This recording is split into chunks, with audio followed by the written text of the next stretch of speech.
ओम शांति। दीदी मनमोहिनी जी की विशेषताओं से प्राप्त शिक्षा।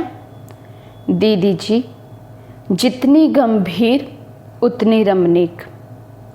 दीदी जी इतनी अंतर्मुखी रहती जो उनके मुख से कभी व्यर्थ बोल नहीं निकलते, कभी किसी का परचिंतन प्रदर्शन नहीं करती। उनके जीवन में गंभीरता के साथ रमणीकता का बैलेंस था।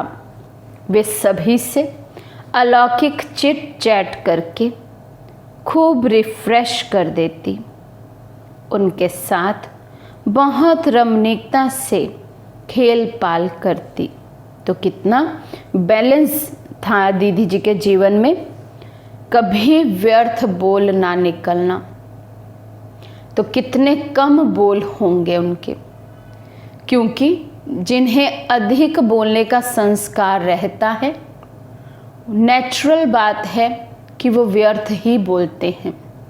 उनके बोल की कोई वैल्यू नहीं करते हैं, क्योंकि सभी क्या कहते हैं, ये तो बोलते ही रहते हैं, इनका तो काम ही है बोलना। तो इसलिए कम बोलना ये बहुत बड़ी विशेषता है, और उसमें भी सदा समर्थ बोलना, कुछ भी व्यर्थ ना हो, ये बहुत बड़ी शक्ति है।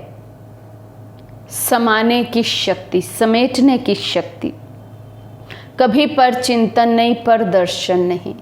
कोई क्या कर रहा है, ये नहीं कि बहुत लूज मर्यादाओं में भी किसी को छोड़ दे, नहीं, लेकिन एक बैलेंस।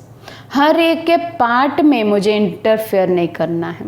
हर एक आत्मा का पार्ट अलग है।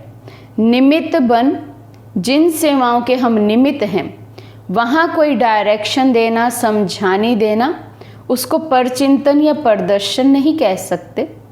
लेकिन प्रदर्शन, परचिंतन माना किसी के अवगुणों को ही देखते रहना, इधर से उधर एक दो की बात करते रहना।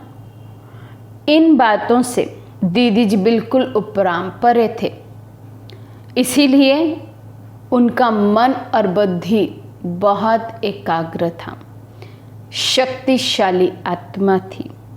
तो हम भी इन सभी बैलेंस को, अंतर्मुखता और रमणीकता के बैलेंस को, कम बोलना, समर्थ बोलना, प्रदर्शन परचिंतन के बदले स्वदर्शन और स्वचिंतन, शुभ चिंतन, शुभ चिंतक बन हम रहें।